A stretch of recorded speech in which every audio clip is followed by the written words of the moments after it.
لله والصلاة والسلام على سيدنا رسول الله وعلى آله وصحبه ومن والاه.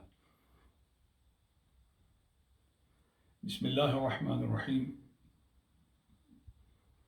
يريد الله بكم اليسر ولا يريد بكم العسر. صدق اللہ مولانا العظیم. اللہ کا دین اسلام دین فطرت ہے. جبلت میں، فطرت میں، طبیعت میں، مزاج میں اس دین کو قبول کرنے کے لیے بڑی آسانی اور بڑی ہم آہنگی ہے. یہی وجہ ہے کہ انسان نطفہ سے علقہ اور علقہ سے مضغہ کا مرحلہ طے کرنے کے بعد جب روح کے مقام کو پہنچتا ہے تو اس وقت اس کے مضغہ میں وہی روح داخل کی جاتی ہے جو عالم ارواح میں گرو در گرو اس کے لیے متعین تھی، جس کے لیے حدیث شریف میں آتا ہے الارواح جنود مجندۃ فما تعارف منها اختلف وما تناکر منها اختلف. روحیں پہلے گرو در گرو، جن در جن اکٹھی تھیں. جس روح نے جس کو پہچانا اور جس کی طرف انس محسوس کیا اس کے لیے اس کی محبت پیدا ہو گئی، اور جسے جاننے پہچاننے اور جس کی قربت سے انکار کیا اس سے اس کے لیے دوری طبیعت میں، مزاج میں رونما ہو گئی.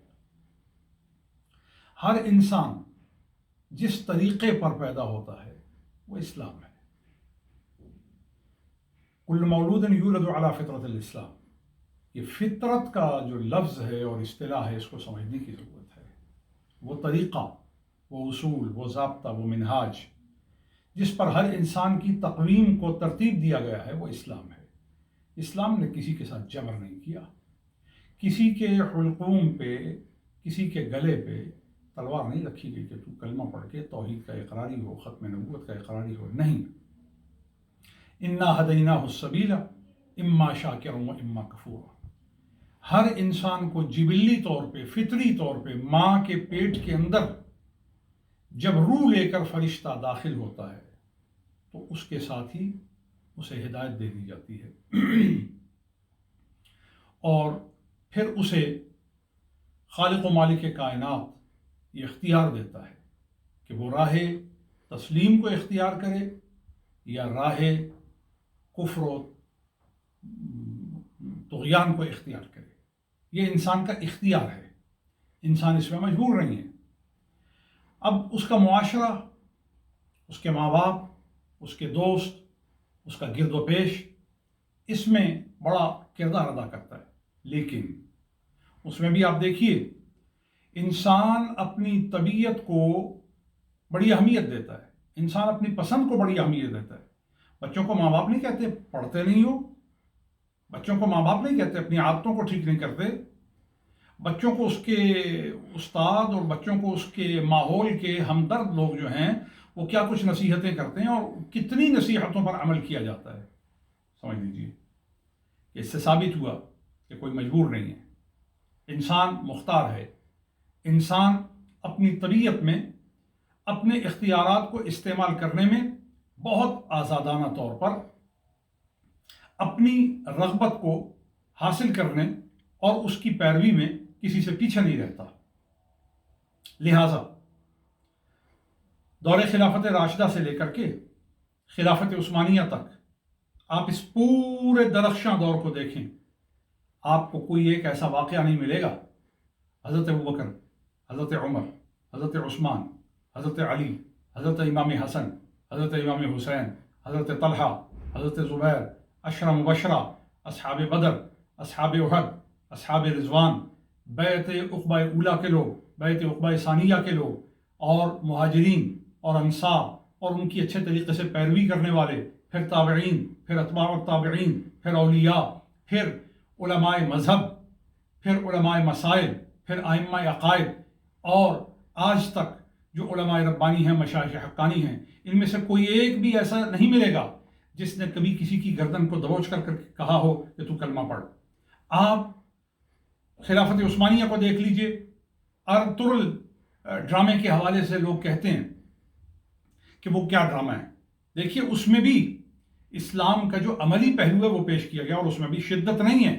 لا اکراہ فی الدین، قد تبین الرشد من الغی، دین میں کوئی سختی نہیں، رشد کو غی سے آشکار کر دیا گیا، الگ کر دیا گیا، جداگانہ طور پر اس کو رکھ دیا گیا، اور ہر انسان کو اختیار دے دیا گیا کہ وہ راہ رشد کو اختیار کرے، اللہ کی رضاؤں کے تاج حاصل کرے، اور راہ غی پر چلے تو شیطان سے ملے اور ارواح خبیثہ سے ملے اور جہنم کو اپنا ٹھکانہ بنائے۔ انسان کو یہ اختیار دیا گیا ہے۔ ہاں، توفیق پیدا کرنا یہ اللہ کا کام ہے۔ اب اللہ مختار ہے، اللہ مالک ہے، اللہ قادر ہے، وہ جس چیز کی توفیق عطا کرے، لیکن کسی ظلم کو، کسی ناانصافی کو اللہ کی طرف ڈیڈیکیٹ نہیں کیا جا سکتا۔ ظلم کو، ناانصافی کو اللہ سے منسوب کرنا یہ انصاف کے خلاف ہے، یہ عقائد اسلامیہ کے خلاف ہے، یہ اصول کے خلاف ہے۔ ایسا کرنا، سوچنا بالکل باطل ہے۔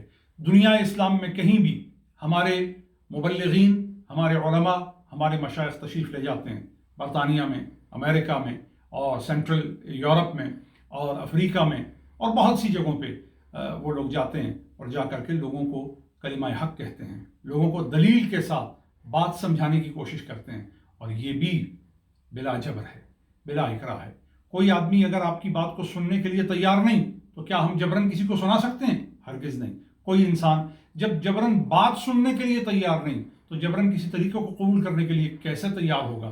ہم کسی سامراجی نظام کی بات تو نہیں کر رہے، ہم کسی دجالی نظام کی بات تو نہیں کر رہے، ہم کسی اللہ سے باغیانہ نظام کی بات تو نہیں کر رہے۔ اس میں جبر ہے، اس میں سختی ہے، اس میں شدت ہے، مگر اللہ کے دین میں کوئی سختی نہیں ہے، کوئی جبر نہیں ہے، کوئی شدت نہیں ہے، رحمت ہی رحمت ہے، رافت ہی رافت ہے، عدل ہی عدل ہے، خیر ہی خیر ہے، برکت ہی برکت ہے۔ اللہ تعالیٰ ہمیں اپنے دین پر عمل کرنے کی توفیق عطا فرمائے، نفس و شیطان کی چیر و دستیوں سے بچ کر کے سنت رسول کو، قرآن و سنت کو سمجھنے کی توفیق عطا فرمائے، اور اس طریقے پر ہمیں پابند رہنے کی توفیق عطا کرے جو طریقہ اللہ کی معرفت سے جڑا ہے، نبی کریم کی فرما برداری سے جڑا ہے۔